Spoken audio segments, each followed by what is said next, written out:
Bom, eu não vi o filme, porque obviamente o filme ainda não foi lançado quando eu gravo esse vídeo. Eu tô com essa história desde 2022 e eu decidi segurar a gravação para ser mais próximo do filme. E aí esse vídeo só vai sair alguns dias depois do filme, então 1 ou 2 dias depois do filme. Vai depender. Mas eu ainda não vi o filme, mas eu achei essa história assim fascinante, porque o que me pegou nesse caso é que eu tinha muitas perguntas sem respostas, envolvendo ah, vários e vários médicos, no geral, de dúvidas que começaram a surgir na minha mente nos últimos anos. E eu lembro que eu até comentava, sabe, eu não consigo.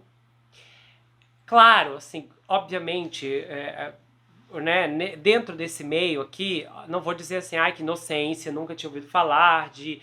Obviamente, a gente conhece pessoas que têm uma mão mais pesada para prescrever constantes remédios e, né, há várias histórias que eu ouço, lógico, mas assim, existem outras coisas que são muito absurdas e que você prescreve sabendo que pode levar a pessoa a um vício e que, consequentemente, aquilo vai tirar a vida dela, e também há outras situações que não vão de vício, mas que é algo que vai literalmente acabar com a pessoa. E aí eu esbarrei nessa história e eu acredito que as minhas dúvidas foram respondidas, porque esse caso ele te dá um parâmetro muito claro.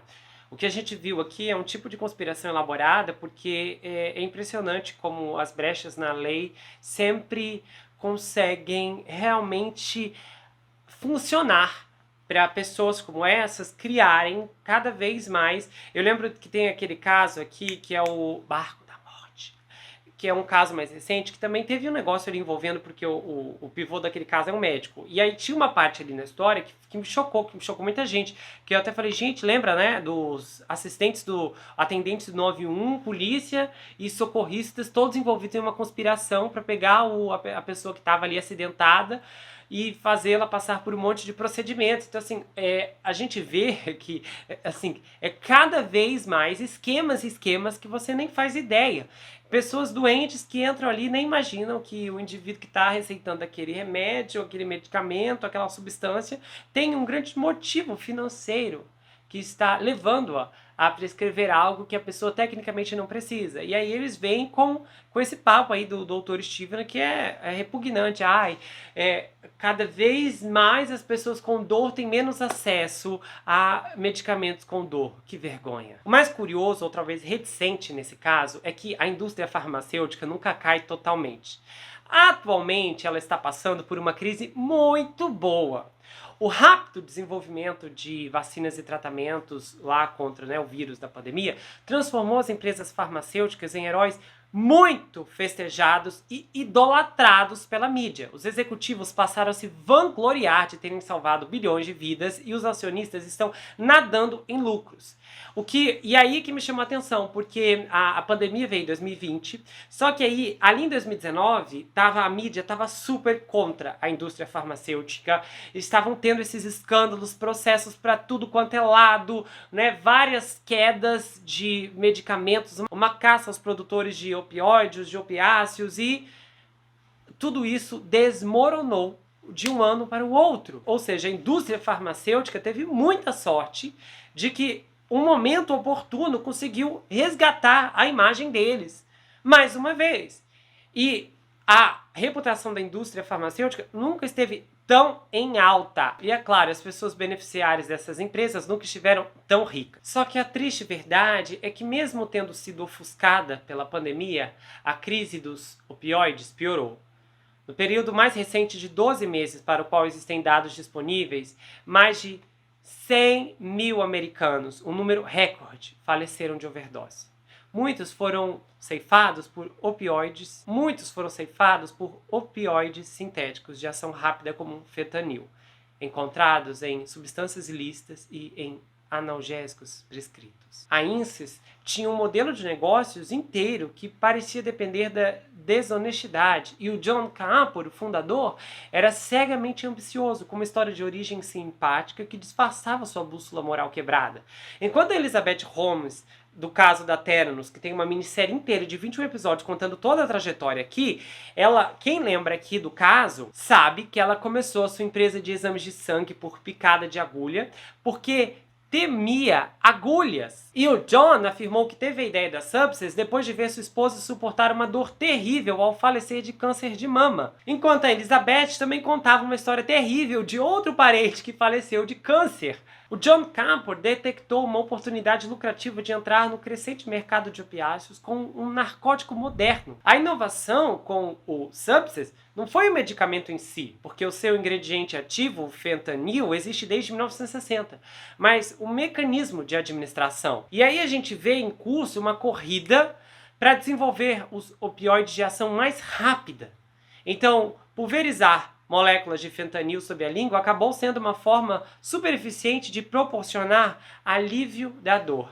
Aí a empresa comprou acesso de dados farmacêuticos que mostravam quais médicos estavam prescrevendo muitos opioides sintéticos de ação rápida, o que já é chocante esse tipo de acesso.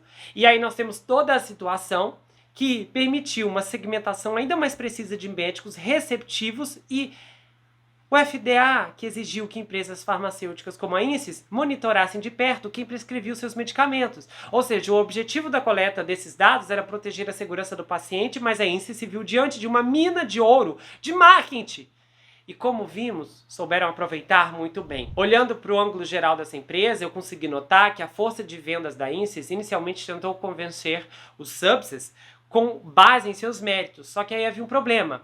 Os concorrentes estavam enchendo esse pequeno grupo de médicos com refeições, presentes e dinheiro. E aí, para ter sucesso, a Insys precisou jogar o mesmo jogo.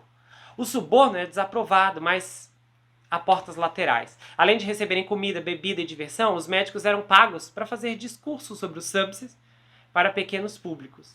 E aí a gente vê funcionários dos seus próprios consultórios, isso quando tinha alguém na sala da palestra. Um esquema totalmente moderno de canalizar dinheiro para o palestrante, para que em troca ele prescrevesse os Subsys. O pior nisso tudo é que todo o negócio dos opioides parece ter sido inundado por essas táticas dissimuladas. Porque nada do que a Insys fez foi realmente novo. E o que revolta não é a criminalidade de uma empresa, já que estamos habituados do mau comportamento das corporações, mas sim o quão institucionalizadas são essas práticas em toda a moderna indústria farmacêutica. Ou seja, isso ainda está acontecendo.